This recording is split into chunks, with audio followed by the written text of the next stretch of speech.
Welcome to the April 28th and final edition of Talking Points for this semester. I'm your host, Alex Amico. Tonight, I look forward at the rest of the election season, an exclusive interview with Lemoyne College economics professor Edward Shepard, and the latest on the Paris Climate Accords. This is Talking Points.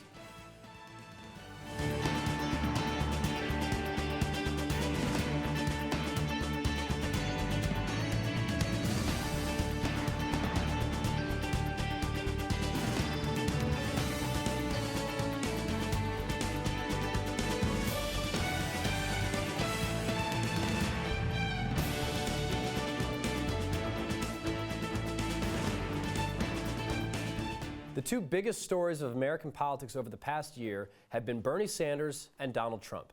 Despite being polar opposites politically, both have been described as populists. Talking Points correspondent Dan Prager sat down with Professor Mark Rupert, an expert on American populism, to learn more about the different forms of populism can take and why it's so effective in 2016. So first off, populism is really kind of dominated and it's been around for a long time. But what does populism look like today in 2016? Well, historically, what it's looked like is a kind of political storytelling that pits good, virtuous, hardworking, average people against parasitical, culturally elitist, wealthy people. And what that tradition looks like today is it can take multiple kinds of forms. And one form is a sort of Bernie Sanders-style discourse that talks about the billionaire class and massive economic inequality in the U.S. And another form is the kind of Donald Trump version that talks about Americans, being put upon by immigrants and terrorists and by politically correct liberal elites. All right, so to go more into Donald Trump, he's kind of accessing this far-right ideology of populism where he's taking an in-group and an out-group. Can you talk about kind of the historical roots of this and just how he's accessing this, tapping into this far-right populism? Sure. That form of populism is rooted in an idea called producerism. And the idea behind producerism is that what distinguishes ordinary virtuous Americans is they're very hardworking and productive, and they're the people who produce the wealth that is then siphoned off by these parasitical elites and also potentially by unproductive, undeserving poor people. And so that kind of producerism has been a way to channel populism towards scapegoating vulnerable groups, poor groups, people who have been historically discriminated against. And that's what Trump is doing, is he is saying that what's causing the distress of the great middle American, working class and lower middle class is an invasion of immigrants from Mexico and Latin America, and potentially, Muslim terrorists and so forth. But in any case, he's scapegoating people who don't look like white working class or middle class Americans. And out of the populists, Bernie and Trump, who do you think has a better chance in 2016 if they both were to go to the general election, or even today? Who do you think has that chance of taking their populist views and bringing them to the White House? Yeah, that's hard to say. I mean, I think that Bernie's real Achilles heel is the trouble he's had appealing to African American voters. And there's good reasons for that. African American voters, I think, tend to see the Democratic Party as a defensive bulwark against the racism that they associate with the American right historically.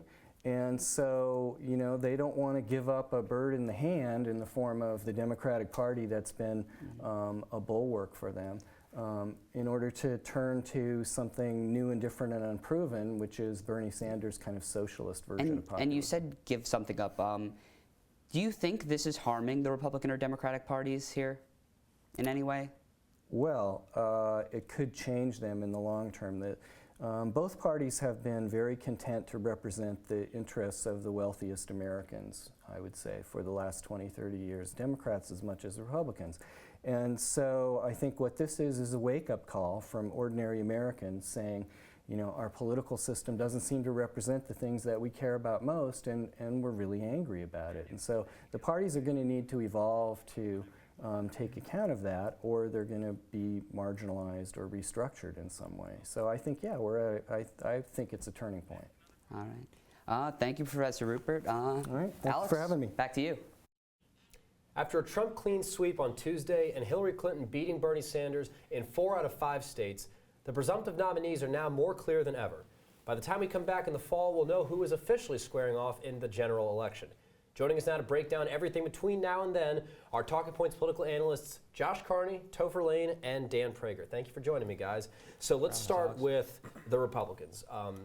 The talk for the last month or so has been a contested convention, but recently Trump has sort of been on a tear. What do you think is going to happen? Do we go to a contested convention, and if we do, what is that going to look like? Well, I think it's still pretty muddled right now. Trump still needs 50% of those delegates to get there. But it's looking more and more likely because the remaining states with big delegate populations are New Jersey, California, and Indiana. And Trump has a huge lead in California, although that could change with the new Carly Fiorina announcement. Mm-hmm. And in New Jersey, he has a lead, and in Indiana, it's very close, but he's still pulling out. So it looks like right now there's a good chance he wins outright, and even if he doesn't, he's still close enough that in that contested convention, a lot of the untied delegates might go with their district and vote for him. So it looks like he could.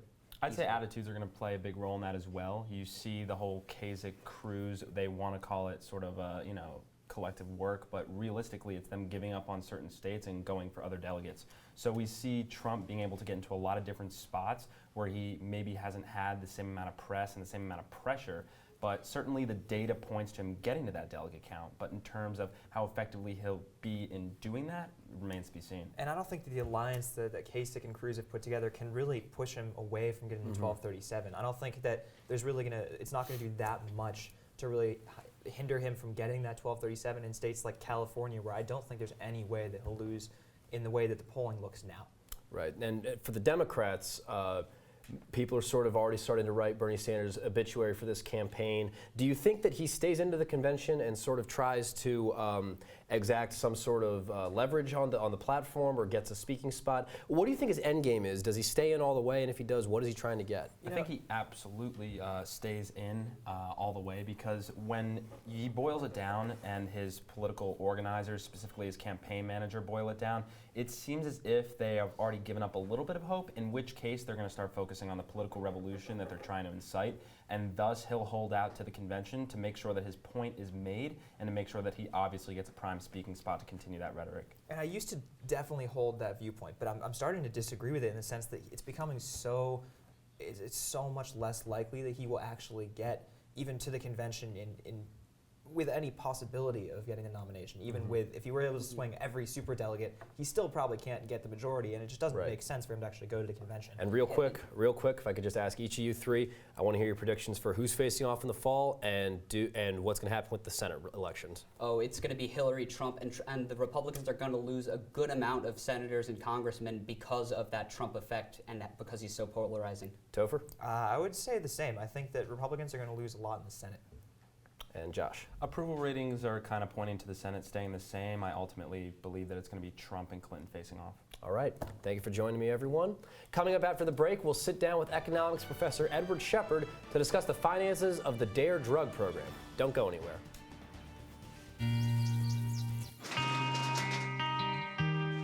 I've got a job to do today.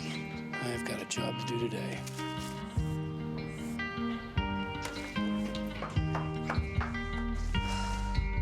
First day at work, Mom. Your donations to Goodwill fund job training programs right in your community. Feels good to start fresh, right? Sure does. And like that, you're a job creator. Don't look at me. Your hair's a bit frizzy today. Oh, you should pick that up. Oh, you're such a dork. Loser. Here, let me help you with that. Oops. Every day, kids witness bullying. Oh, look. Your crush is looking at you. Poor you. They want to help, but don't know how. See, no one here's gonna help you, because no one Teach your likes kids you. how to be more than a bystander. Visit stopbullying.gov.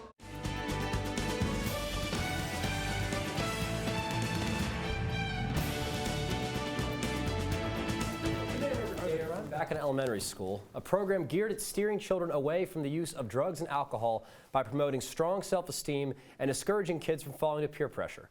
While the program's effectiveness is debatable, it certainly carries a cost. Talking Points correspondent Molly Smith joins us now to tell us how D.A.R.E is still making money to run its program around the country and around the world. The D.A.R.E program, which stands for Drug Abuse Resistance Education, started in 1983 as a joint effort between the Los Angeles Police Department and its Unified School District to, quote, break the generational cycle of drug abuse, related criminal activity, and arrest. Since then, D.A.R.E has been taught in all 50 states and 48 countries, reaching more than 200 million kids, more than half of which are in the U.S. alone. However, D.A.R.E is not a federal program and therefore does not receive federal funding. You can see here from D.A.R.E America's 2014 annual report that only about 1%, that's a little sliver right here, comes from grant money, while the rest of the revenues are split between royalties and contributions. Now, D.A.R.E America saw operating revenues of about $10 million in 2002, but since then that number has dropped to $3.7 million in 2010, following the publication of government reports that discredited the program's effectiveness. And here now to further break down the economic costs of the D.A.R.E program is economist and Lemoyne College professor Edward Shepard. Professor, thank you for joining us. So your research describes several economic costs to the D.A.R.E program. Could you break that down and tell us how they're divided? Yes, when I did this study, it seemed clear that if you look at the economic costs, there are 5 categories, 2 of which were the most significant and 3 minor ones. The 2 major ones were the costs associated with the officers' compensation for the time that was spent in the D.A.R.E program. It didn't really matter whether that was costs that were incurred by the police department or by the school or via grant money, because we were interested in finding the full cost.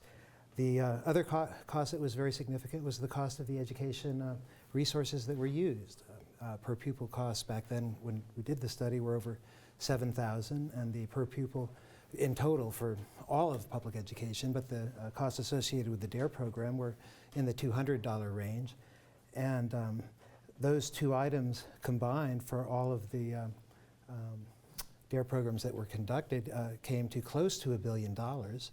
And the other items tended to be minor, the several weeks of training time for the D.A.R.E officers, the materials and supplies that was used, and the workbooks, and maintaining D.A.R.E offices in each state to coordinate it, and at the national level. All those 3 items combined came to about 10%. So the estimate was that it was, and this was back in about 2000, but the estimate was $1 to $1.3 billion there. So it attempted to do a full accounting of what the costs, economic costs would be. And the cost that you came up with, was it more, was it less than you expected, and sort of, does the cost, is it justified for what the program is trying to achieve? Well, at the time, and I think after that, the initial studies were not very promising. They tended to find no effect or even a counterproductive effect, and that led to D.A.R.E not being on the approved list of scientifically approved programs. And that also led them to do a major revamping where they claimed that they've been using very different principles in developing a new program, and I haven't followed the new program, and so I'll be interested to see how that plays out and what the evaluations look like for that. And you mentioned that your research was published in 2001. So if you were to adjust your model to sort of how the program has changed since then, what would you change, and how do you think that the program itself has changed over the last 15 years?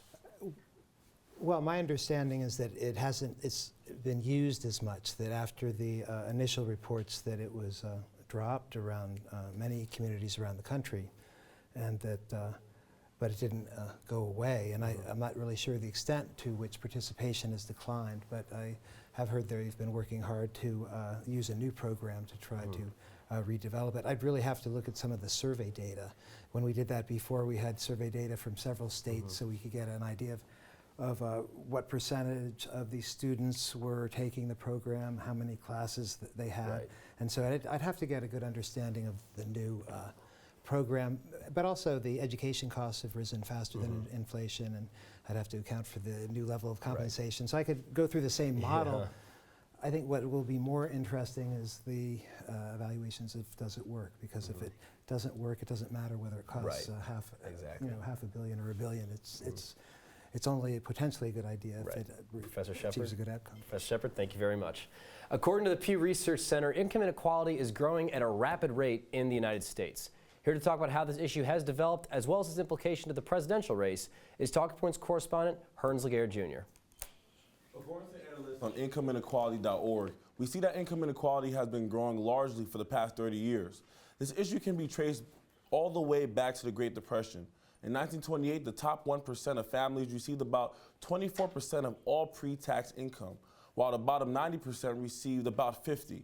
However, the Depression and World War II dramatically reshaped the nation's income distribution. By 1944, the top 1% share was down to 11.3%, while the bottom 90% were receiving 67%.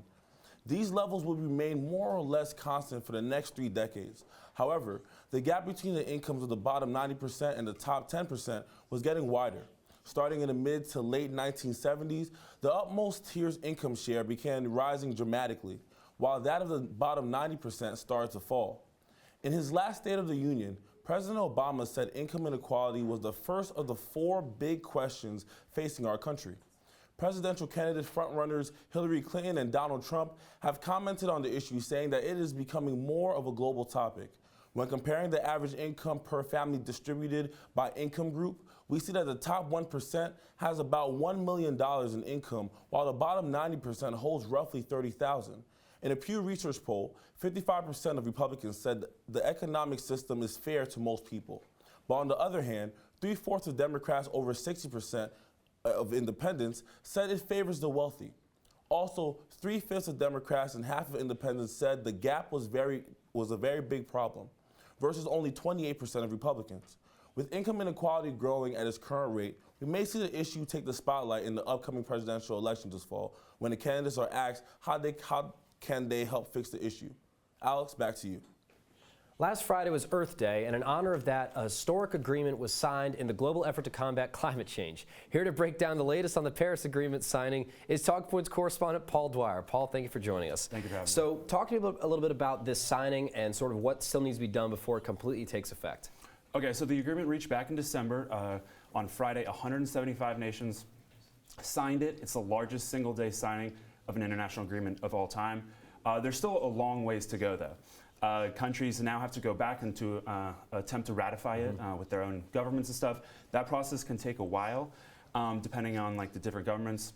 For it to be ratified, 55 nations responsible for 55% of the world's climate change, or world's greenhouse gases have to sign in. The goal is to reach that by 2020, though. And if it's an international agreement in the United States, there's always going to be some roadblocks at home. So talk a little about what's in front of President Obama to get this passed in the United States, where he's been a pretty big proponent of it. Yeah, he'll definitely have an easier road than most. He'll just use executive authority, and that probably won't be blocked or anything. However, Congress can vote against it, like the Senate did on the Kyoto Agreement in 1997. Other things that he'll face is Republican lawmakers voting against his funding of it. They've been pretty critical of his funding in the past, and it's going to cost lots of money. They're estimating trillions of dollars in the next 25 years of investment of all these nations. So it's just to help the poor nations with their climate change agendas. So what are some of the specific pledges that are coming from the major nations that are involved in this agreement? So the world's largest emitter of greenhouse gases is China. They've pledged to have their emission of greenhouse gases plateau or even decrease by around 2030. They've also planned to strictly control the investment into projects that have high pollution or emit carbon emissions. The European Union has pledged to cut carbon emissions by at least 40% by 2030. They also are investing the most into this program, and India has pledged to increase solar power generation to 100 gigawatts by 2022, and that is up from just 3 gigawatts last year, so huge increase there. Paul, thank you for joining us. Coming up next, would having elected judges solve the current vacancy crisis on the Supreme Court? We'll have the answer on the other side of the break. Here's your check.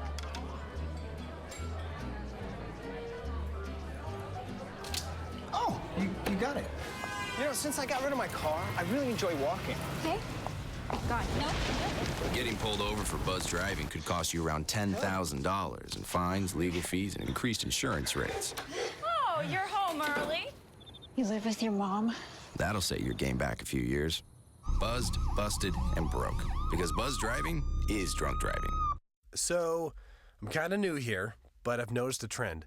My human does this funny thing where she goes around and gets all my toys, and then she hides them in that basket by the door. You know, but it's always the same basket, and it's always in the same place. And then she acts so surprised when I find them, but, you know, she's putting them in the same basket. Again. It's like, hello, that's where you put it last time. You were the worst at hide and go seek.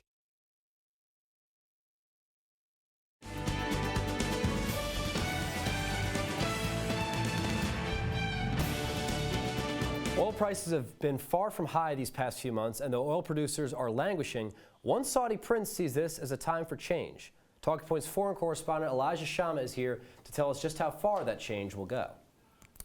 Saudi Arabia is a juggernaut in the oil business. They sit on almost 15% of the world's discovered oil. That oil, however, is finite, and with the onset of alternative energy, the time has come for Saudi Arabia to diversify. The hope is that this move brings Saudi social policy out from the same era as the fossil fuels that power our cars. Deputy Crown Prince Mohammed bin Salman seems to be leading this charge with a flashy new plan dubbed Vision 2030. This plan includes selling 5% of state-owned oil company Aramco, which is estimated to be the world's most valuable company at a little over $1 trillion.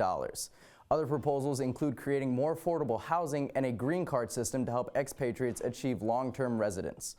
The goal is to break dependence from oil in 14 years and create an environment ripe for investment. That situation won't come without social costs, however. Simply put, if foreign investors want to engage in a Middle Eastern market, they're not going to do it in the country that doesn't allow women to drive. Dubai provides all the benefits of Riyadh minus the oppression. This could help to create a mandate for the first real change the country has seen in decades. The challenge, however, lies in usurping the power of the country's religious authorities. Prince Salman has had victories on that front so far, banning the religious police from being able to actually arrest someone. The change would need to go further, though. With the revival of Iranian power in the regions and murmurings from the Arab Spring ever present, the Arab nation is facing a tenser situation than ever before.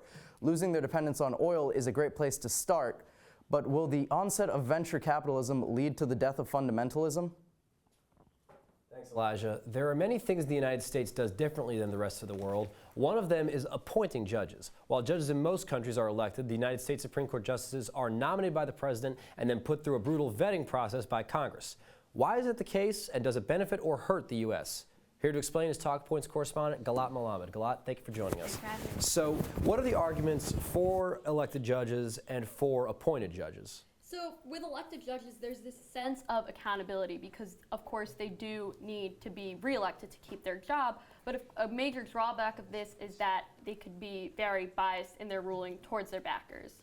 Mm-hmm. And the lifetime appointment of Supreme Court judges is one of the oldest parts of our democracy. What's the philosophy behind that? Yeah, so that's, for the appointed judges' side, that's a huge pro. As we saw with the Warren Court in the 1950s, the fact that they were able to have such a heavy influence on the civil rights era, and they could kind of really shape the nation with their lifetime appointments. Right. And so, but of course, well, one of the draws, of course, though, is that just in a democracy standpoint, the citizens aren't having a say in who the judges are. And so, totally hypothetically, were there to be elected Supreme Court judges, what sort of effect would that have on the Supreme Court? So some people, you might think, well, we could get a new judge in faster because you just have an election day, you have the vote. But this really isn't an easy fix because you have to run a national campaign, and that you need money for your backers. That takes a lot of time. So it really wouldn't solve the problem of getting a judge in faster. Galat, thank you for joining us. In just a moment, we'll say goodbye to our seniors here on Talking Points. Stay with us.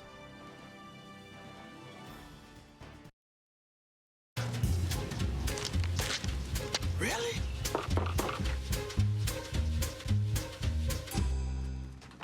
Buzz, what's up, man? You left some leaves burning out here. Yeah, I just came in just for a second. Come on, man. If it's too hot to touch, it's too hot to leave. You could torch the whole neighborhood. It's a good point there, Smokey. 9 out of 10 wildfires are caused by humans. Only you can prevent wildfires. So they say it's a man's world? I don't see anybody's name on it. While they were doing their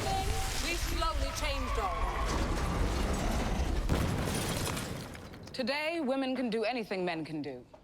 And there's one thing we're even better at.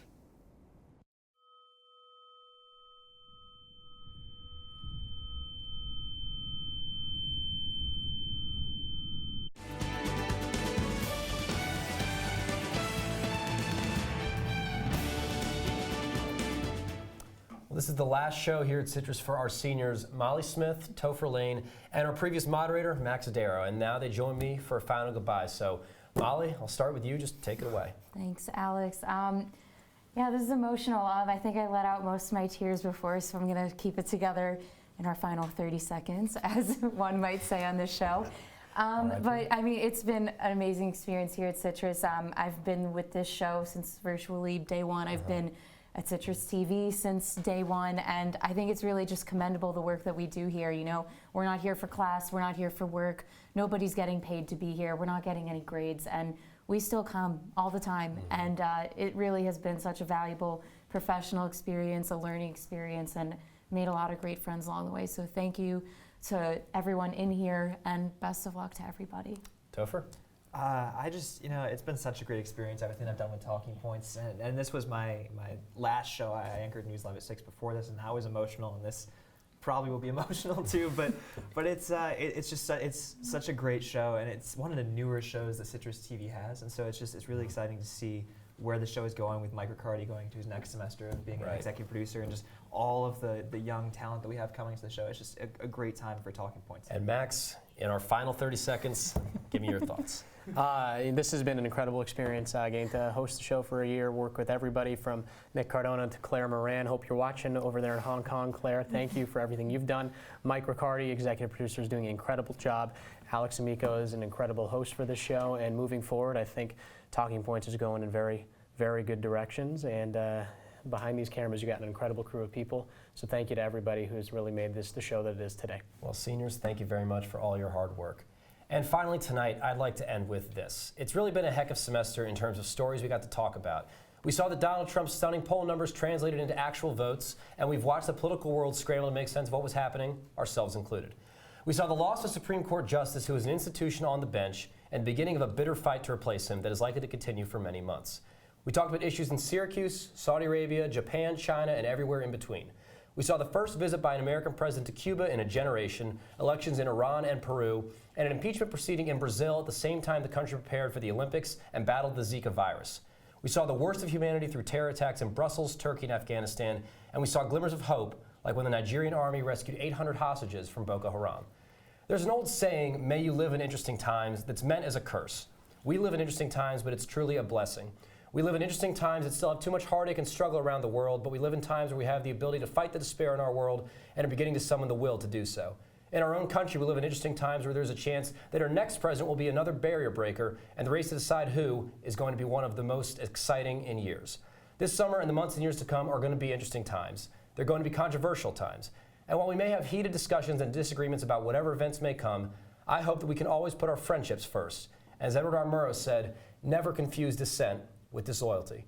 For those of you who watch us on Thursday nights these last few months, or on YouTube at your own leisure, I hope you had as much fun watching our show as we had doing it. And that's all the time we have for Talking Points this evening and for the rest of this semester. Thank you so much for joining us. Be sure to tune in next fall when the presidential election will be in full swing. For all of us here at Talking Points, I'm Alex Amico. Good night, Syracuse, and happy Mayfest.